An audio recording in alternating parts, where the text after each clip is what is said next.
All right, this is the second video for the green section. We're going to look at the two towers in front here. Each of these towers is about 3 foot by 4 foot. Each shelf, 5 shelves high with some use of the floor. Up on top, the 22-inch space gives us a lot of room for quarter scale figures. There's 3 of the NECA Lord of the Rings, as well as the Sideshow Premium Format Golem. That Golem I mentioned earlier on the wall, I have the other half you can put on top to be Smeagol or Golem. That is kind of cool, but right now that's the top I'm using. On this side we have another NECA, that's the Harry Potter, along with the Sideshow Indiana Jones. I really like that horse, and I had an extra Indiana Jones, so I thought I'd throw him up there. And that's Laura Croft rappelling her way down into a cave. Over on this side we have some games, a little extra space for another quarter scale figure at some point here. There's a Bilbo and a Gollum, also NECA. I think that's the DST bust of the fertility idol. I have several different types of fertility idols from different companies. I think that's the DST one. On this side we have another quarter scale Sideshow Premium Format, this time Indiana Jones. This is one of 2 I have. The other one's in the house wearing the hat. Mickey is Indiana Jones from the parks, as well as the DST Indiana Jones. The next shelf down is largely Indiana Jones, with some of the Kotobukiya, the Mighty Mugs.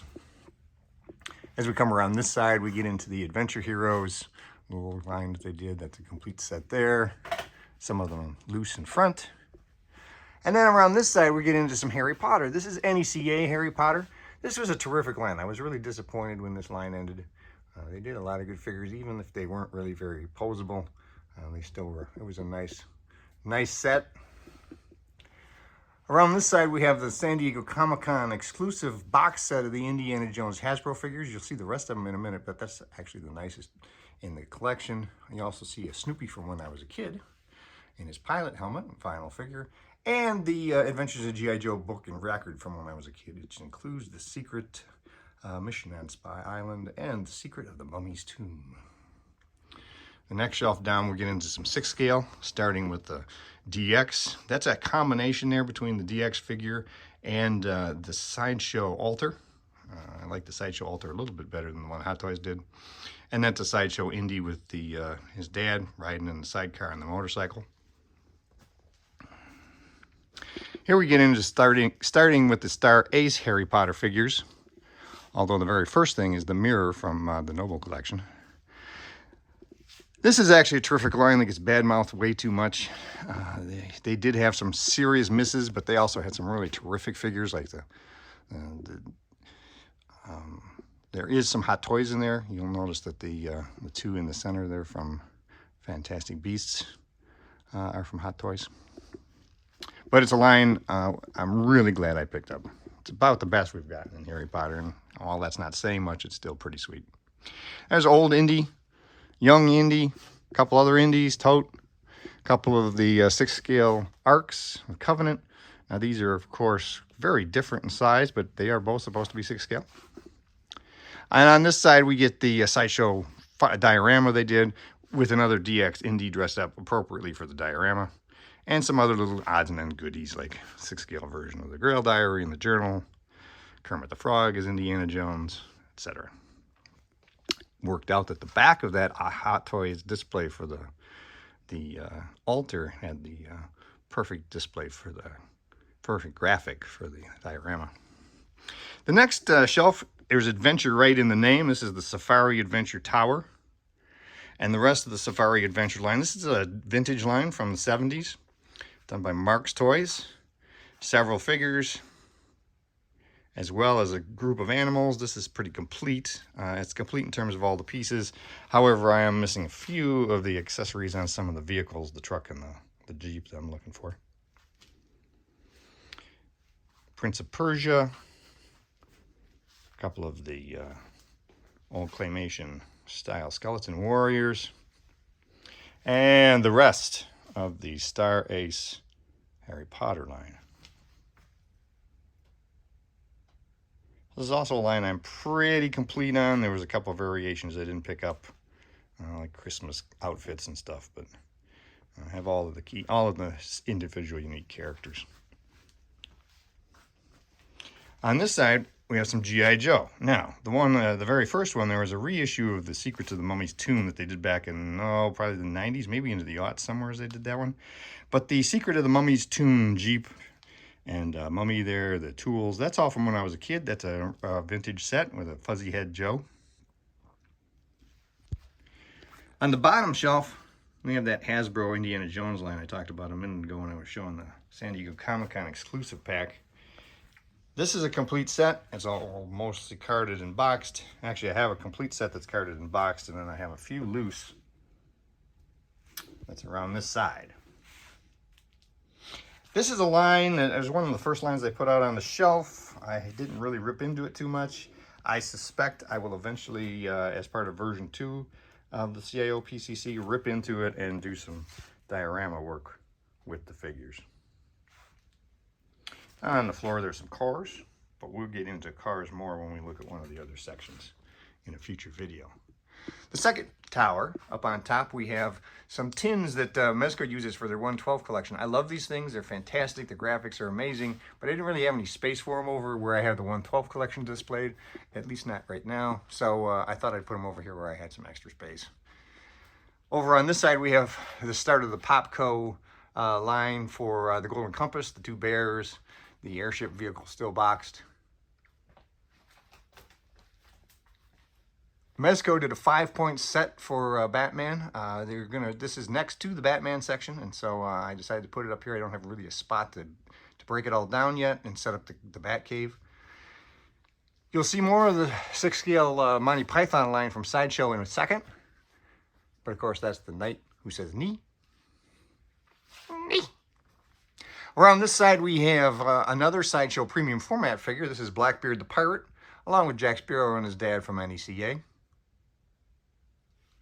So we'll drop down a row, and we'll see that, as I said, you're going to see more of the Monty Python. I have both the muddy version and the regular version. The regular version I left boxed of the knights themselves. On this side, we have the complete set of the rest of the characters they did in 6 scale. We get into the Golden Compass over here. Oh, actually, first the Game of Thrones. This is a Game of Thrones, the smaller line, the 4-inch line. Then you'll see some of the Golden Compass figures, along with the slightly larger Funko line of Game of Thrones.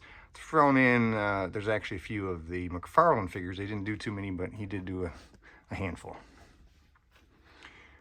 On this side, we have the terrific Star Ace set of vinyl and resin statues based on the Ray Harryhausen films. Drop down another row and get into some Pirates of the Caribbean. This is the complete Hot Toys set. In back, you'll see another Blackbeard from Sideshow. That's the 6 scale one they did.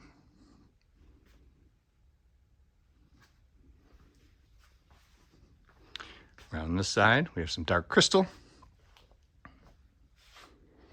And then we get into the Game of Thrones from 3-0, another underrated line. I'm really glad I've been picking up the whole thing. Yeah, there's some figures that aren't the greatest, but there are some others that are terrific. And overall, as a group, they look great. These two over on this end are some knockoffs. Well, not knockoffs, but unlicensed characters that were done by another company. I'm going to keep my eye on them for ones that are particularly good. Hey, and we've got some space here on the end for some more of the Game of Thrones. We know they're going to be doing some more of that line. Next row down, we get into some NECA Pirates of the Caribbean. Another great line. And mixed in there, you'll see some of the Jax figures. They did figures in the same scale.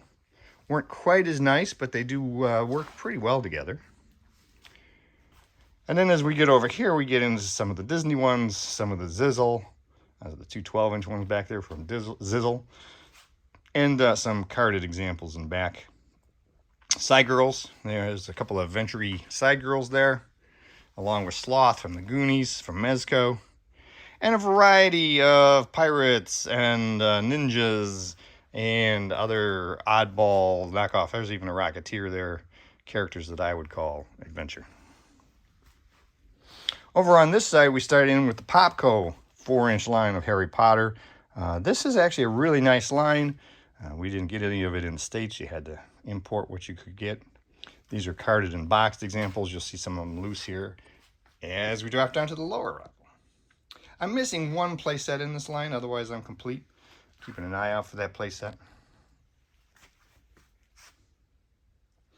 The Voldemort's tombstone back there, that was from Gentle Giant. But it's in the right 1/18 scale. And as we come around this side, we move from the Popco stuff into the Mattel line, which was also a surprisingly good line for a kid's line at the time. They did a particularly good job with the various monsters, like the troll there, the dragon. Now they had kind of a cartoony look to most of the sculpts. They weren't really going for a super realistic line. However, they did do this one Hermione, where they did their very best at being as realistic as possible, Hermione there. And that's actually quite a difficult one to come by these days. So that's it for the two towers. Any questions, let me know. And until next week, bye-bye.